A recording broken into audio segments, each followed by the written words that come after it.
Coming up on this episode, BlueCon 2010, we're back at the DEG's annual gathering of all things Blu-ray. James Cameron loves Blu-ray almost as much as he loves 3D. I'm talking Titanic in 3D here. Why Amazon wants every Blu-ray player in the world to have Wi-Fi, the future of Blu-ray, and why Blu-ray means cinema classics have a future, and our top 3 3D Blu-ray myths, and the new releases for the week of November 9th, 2010. This is HD Nation.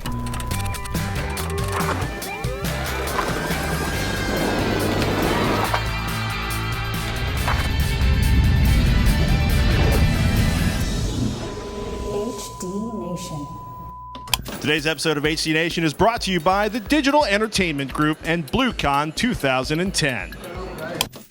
Welcome to BlueCon 2010, expanding the market. As close as you're gonna get to the theatrical experience at home. That was Martin Scorsese at last year's BlueCon. And while James Cameron, you might have seen one of his movies, Avatar comes to mind, Maybe. Titanic a few years ago. He's enthusiastic about Blu-ray, as enthusiastic about Blu-ray as Scorsese, but he's also nuts for Blu-ray 3D. He'll be talking about 3D and why it's going to be everywhere a little bit later in the show. Hey, now, I said expanding the market, but that market is already pretty big. Warner Home Video President Ron Sanders said 1 in 5 homes now have a Blu-ray player, and that number is likely to go up before year's end. He was part of a president's panel. Basically, the big movie heads all got together to talk about Blu-ray and video demand and how they relate, basically all the revenue streams coming into the studios. And I thought it was really interesting. One, they all agree, hey, you want the best quality? Blu-ray is the best quality. But one of the things they explained was the 28-day window. Remember we were reporting that Netflix, the 28-day window. Why? No, basically the new titles aren't coming to Netflix for 28 days because, wow, some of the studios are talking 7 to 15% more revenue on their releases with the 28-day sort of cap on online or video on demand in place. Money. Money. That's what it comes down to. Okay, enough of the business talk. The biggest draw at BlueCon was the keynote by James Cameron and his producer John Landau. You know, Avatar and Titanic. A couple of big movies you may have heard of. They were just a little enthusiastic about Blu-ray. Just a little bit. So I just want to get this out of the way right up front. I love Blu-ray. I think it's great. I wish all my movies could be seen by everyone at home in Blu-ray, and especially Avatar. Yeah, just because we have iPods and iPhones and cell phones doesn't mean that's the way we should watch our movies. You know, movies are meant to be watched in the highest quality, and that's what Blu-ray affords us the opportunity after the life in the theater to bring it into people's homes at the best possible quality level. They're also enthusiastic about what makes a great Blu-ray, and near and dear to my heart and anybody who's a Star Wars fan, preserving the original theatrical experience, the one you went to that you formed your initial bond of a movie. I think I'm in love with James Cameron right now. I have some man love myself. It's a little scary, people. I mean, just It's okay. It's just going to be on video on YouTube. just forever. Hey, when we come back, we're going to have some more from James Cameron on why he thinks 3D HD is going to take over the universe, and a quick chat with John Landau about the movies he wants to see in 3D, one of which you'll see in a second. What?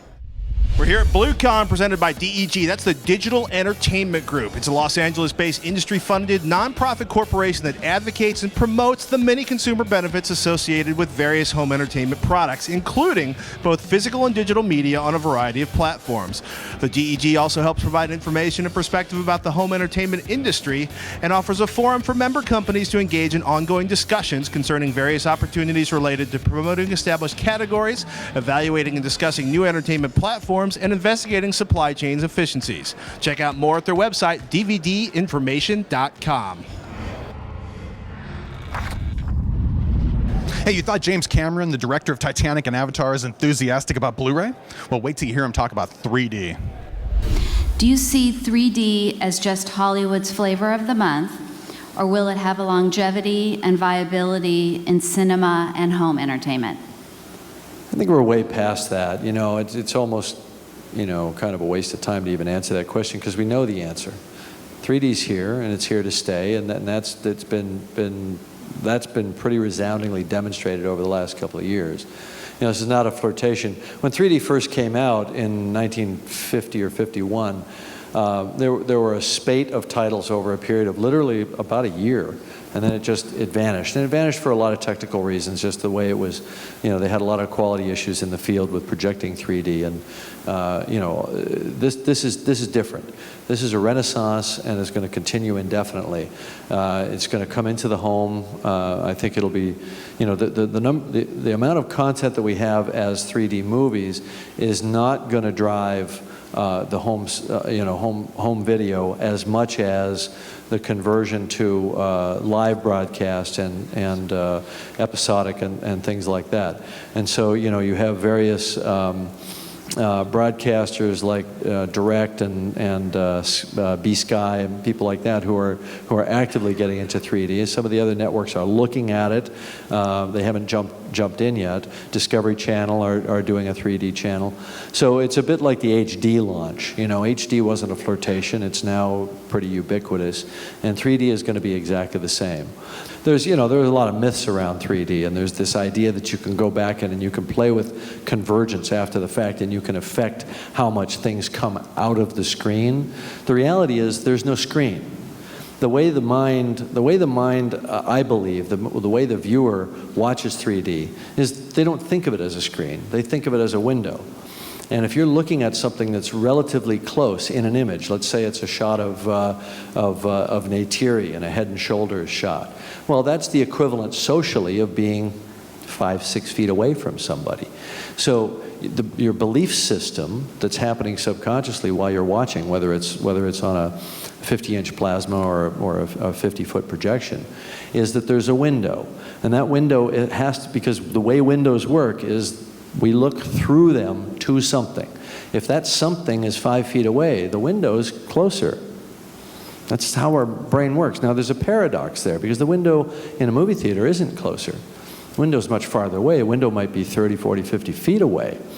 But subconsciously, we still think of it like a window. And we ignore the paradox that the edge of the window is farther away than the subject that we're seeing through the window. There's this sort of myth out there that you have different stereo for different screen sizes. And I maintain that you can watch Avatar on a 50-inch screen, with the glasses, or you can watch it on an 80-foot screen. And it's the same. It's not obviously the same experience because the brain knows that it's a smaller screen, but the stereoscopic effect is identical. It's really a myth. It's not something that I've ever personally empirically observed, that you need to do different 3D for different for different screen sizes. Now, I think if you were creating content directly to go to small devices, and you knew people were going to watch it on a phone or on an iPad, you might want to pump a little more depth into the scene. And I think that might be valid, just to kind of really amp it up, just to make it more effective on a small screen. But when you're talking about a movie like Avatar, you're going to try to watch it on the biggest display you can anyway. At least most people would. I love the idea that 3D is coming to the home. I love the fact that when the CE companies built their first generation, it's actually several generations in now, but their first kind of broad release generation of the technology, it was good. Because it could have been another crappy settling for a lower standard, like anaglyphic glasses and decoding with the red and blue system. All of these inferior processes have fallen away. Our big challenge right now is just generating enough content to fill those screens, because the broad acceptance of the screens will be driven by content. People have to see stuff. And I think you believe, Jim, that it's not just going to be the Avatars of the world as feature films that are in 3D, but it's going to be the My Dinners with Andres. It's going to be all movies are going to go to that. Well, we can't make the Avatar movies fast enough to do more than we've already done to drive 3D. So I think it's going to come from sports. It's going to come from music. It's going to come from comedy. I haven't seen anything yet personally that didn't benefit from 3D. I mean, I watched the Masters tournament, golf in 3D. It was great. I hate golf. I would never watch golf in a million years. But I was watching that because it was in 3D. It was really cool. I thought Cameron's take on 3D content in different venues, basically your home versus your mobile versus what you see in the theater, is particularly interesting. It is different depending on where you are, and there might be excuses for making that content a little bit different for the different platforms. But he's also has some things about stereoscopy and why maybe it isn't very different no matter how you're looking at it. If it's done right to begin with, it seems a lot easier to port it over to different platforms. That's the key. We had a brief moment to talk to John Lando about the challenges behind producing Blu-rays. Well, I just didn't expect the movie he most wants to see in 3D. Let's see that clip. John Lando, you know him as producer of Titanic and Avatar and a bunch of other amazing films. John, what's the biggest challenge of bringing Blu-ray and 3D Blu-ray to audiences at home? I think the biggest challenge right now is the software, is the product, is the, what are people going to show? Right now, there are a very limited number of titles that are out there. There are more and more thanks to DirecTV and ESPN and Discovery Channel. We got to bring the software into the home. And I think what the consumer needs to realize, if they're buying a new TV, the best HD TV is the 3D version, because it still gives you the best possible 2D version. You and Mr. Cameron very bullish on 3D. What do you guys see as like some of the classic titles you'd like to see brought into 3D? Or I mean, you also notice you guys are pretty faithful to the theatrical releases of your own movies. I think though we will convert Titanic. I think we'll convert that, but we'll take the time to do it. Conversion is a creative process, not a technical process. So we'll take over a year to do it, and Jim Cameron will be a part of that process. I would love to see some of Steven Spielberg's movies done. I would even love to see Jim Brooks go back and do Terms of Endearment in 3D. It sounds odd, but that to me, the most compelling scene in 3D in Avatar is when Neytiri kicks Jake out of Home Tree. It's not a big action scene, but the 3D puts the audience in that environment. And if I was in the hospital with Deborah Winger and Shirley MacLaine at the end of that movie, it would be that much more emotional. Did he say Terms of Endearment? Is he trying to make me cry in 3D now? That's not a happy movie, is it? It's a good movie. I don't remember it being. That's I don't true. believe you've actually seen Good. that movie. Not an uplifting movie, but it is damn good. Spiritually uplifting. Spiritually lifting. Hey, coming up next, why Blu-ray players need Wi-Fi in the new Blu-ray releases for the week of November 9th, 2010. Not all Blu-rays are great, but a great Blu-ray kicks the snot out of a great DVD. So we were curious to hear Bill Carr. He's the Vice President of Music and Audio at Amazon.com. If you've ever bought music in digital format or disc format or video in any format, Bill Carr is the guy in charge of that group. He was talking about what Amazon learned about expanding the Blu-ray market from its customers. The big one, selection. The 5-year mark for DVD versus Blu-ray. Now, what are we talking here? 5 years in, DVD, 20,000 titles available on DVD. Fire hose. Right now, we're on 5 years of Blu-ray, 5,000 titles.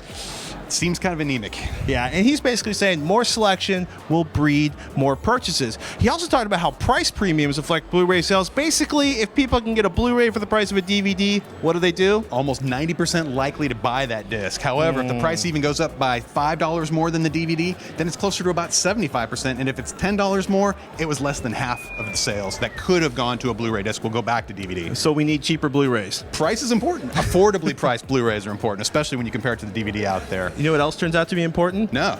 Combo packs. Multiple Apparently, formats. I'm the only person in the world who's never bought a combo pack, because combo packs, Mr. Carr said, drive Blu-ray sales. We'll get the DVD player in the car, then you'll need the combo pack. How about that? Blu-ray player. Hey, but the most illuminating part of Mr. Carr's presentation, why Amazon wants more Blu-ray players to pack Wi-Fi, comes down to something pretty simple. For more updates, they have the most problems with their customers dealing with basically Blu-ray players that aren't updated, and how important it is to have those updated. And it turns out that if you never connect your Blu-ray player to the internet, which most Blu-ray players aren't, well, it makes it a lot more difficult to get it updated. So he also said the connect rate for Wi-Fi enabled Blu-ray players is considerably greater than it is for Ethernet-based Blu-ray players. In either case, if you want a trouble-free Blu-ray experience, do yourself once in a while, plug it into the network, get the latest firmware updates, and enjoy a pain-free Blu-ray experience. How about the new Blu-ray releases for the week of November 9th, 2010? hey, first up, Scott Pilgrim vs. the World. We're calling this one an instant nerd cult classic. Basically, it stars Michael Cera, and it's directed by one of our favorites, Edgar Wright, the guy who brought us Shaun of the Dead and Hot Fuzz. I love that movie. Oh, got my heart there. Hey, it's based on the Scott Pilgrim series of graphic novels. This film blends the comic book aesthetics with video game imagery, but some reviewers are saying that its ABC MPEG-4 transfer looks a bit washed out, and it doesn't have the pop that we saw in the theaters. Well, there are tons of extras on the disc to make up for it, though. Next up, Doctor Who, the complete 5th series. We're talking about the new 5th season here, starring Matt Smith as the 11th Doctor, with Karen Gillan as his companion, Amy Pond. Producers Roger and Serafina are huge fans of the series, and while Matt Smith isn't their favorite of the Doctors, he's quirky enough to pull it off, and he has the potential to grow into the role even more. Extras on this disc include all the confidentials. That's the hour-long per episode of behind-the-scenes footage that originally aired along with the series. You'll also get 2 newly filmed sequences titled Meanwhile in the TARDIS, available only in this collection. That scares me. Along with deleted and extended scenes, outtakes, video diaries, and quite a bit more. Up next, we have Ocean's 11. We're talking the original 1960 Frank Sinatra and the Rat Pack version here, not the George Clooney remake. This 50th anniversary edition features a great 1080p VC1 transfer with deep colors and detail that stomps the DVD version. And we're stoked that Warner gave it a mono soundtrack. Yes! DTS HD Master Audio mono soundtrack, mind you. But it's the mono from the original release and not some weird 5.1 interpretation. Because the Rat Pack is about mono and stereo. Hey, quality mono, baby. Tremors. I think I've seen this 1990s story of giant worms basically invading and crushing the tiny town of Perfection, Nevada like 800 times between cable reruns and a worn-out VHS tape my cousin had. So I am stoked I might actually finally see what it was supposed to look like on the Blu-ray release this week. Hey, we also have BBC's Sherlock Season 1. Now, if you don't have the patience to watch it on PBS Masterpiece Theater, grab the Blu-ray of this modern-day take on Sherlock and Watson. The premiere episode is awesome. We really can't wait to see the rest. Other releases include the Criterion Collection's Antichrist, Big Daddy, a Best Buy exclusive, Charlie St. Cloud, the Christmas Collection, which includes Home Alone 2, A Christmas Carol, Miracle on 34th Street, and Jingle All the Way. 1984's A Christmas Carol with 1947's Miracle on 34th Street, a standalone release of 1984's A Christmas Carol, followed by, of course, Damned by Dawn, The Dead Will Rise, DC Showcase Superman Shazam, The Return of Black Adam, Depeche Mode Tour of the Universe live in Barcelona, The Dry Land, Eric Clapton's Crossroads Guitar Festival 2010, Grown Ups, Hunt to Kill, Lockdown, Love Ranch, Metalocalypse Season 3, The Dead Man, Mr. Deeds, a Best Buy exclusive, Night at the Museum Collection, Ramona and Beezus, Robin B. Hood, and Scooby-Doo with Scooby-Doo 2, Monsters Unleashed. Coming up next, we're going to be talking to classic films, classic film restoration, and the top 3 3D Blu-ray myths that we want to implode. Hey, we love classic films, so we were thrilled to see a new promo for the Film Foundation, the group leading the fight to preserve classic films. And I got a chance to speak with Rita Belda, the director, asset management, film restoration, and digital mastering at Sony Pictures Entertainment. Joining me is Rita Belden from Sony's Digital Film Restoration and Management, Asset Management. And I'm here to talk about film restoration, basically.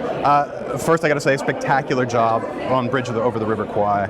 Thank you very much. Also, probably one of the most asked questions I get is, why is it that old movies haven't made the transition yet to the Blu-ray format?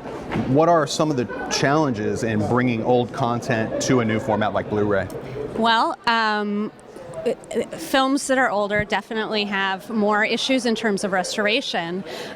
They can have color fading and damage that requires extensive work. Bridge on the River Kwai took 7 months of remastering from the original negative, and so it takes a fair bit of time, a lot of work, and there are just so darn many of the great films. Now, as far as the work goes that goes into remastering one of these films or restoring it, is it an automated process at all, or literally is it intensive manual labor frame by frame? It's an intensive manual labor frame by frame. I mean, there are some things that are a little autopilot-y, but generally, we take the original negative and we scan it after fully inspecting it and making sure that it can sustain the stress of being run through a scanner, and then from there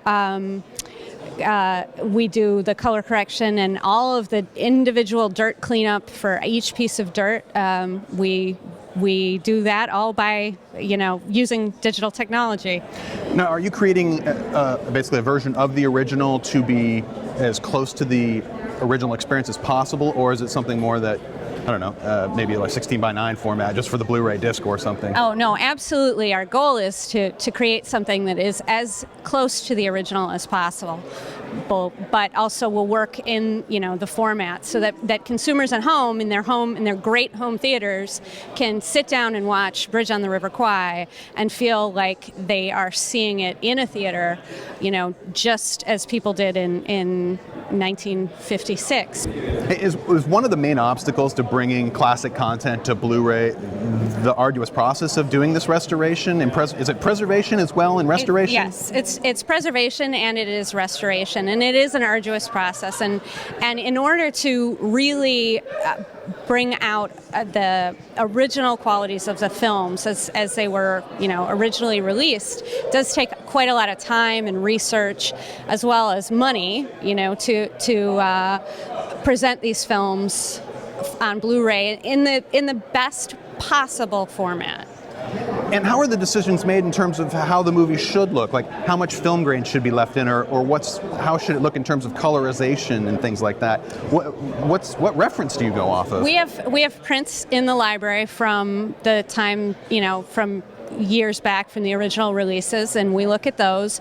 If talent is available on a particular film, like for instance Taxi Driver, which is something we're working on with, we will talk to the cinematographer, have Michael Chapman, for instance, come in and take a look at it, have Martin Scorsese take a look at it, and kind of give us their feedback and make sure that we're in the right direction, but always using the elements that we have at our disposal as well, the prints from earlier release as well.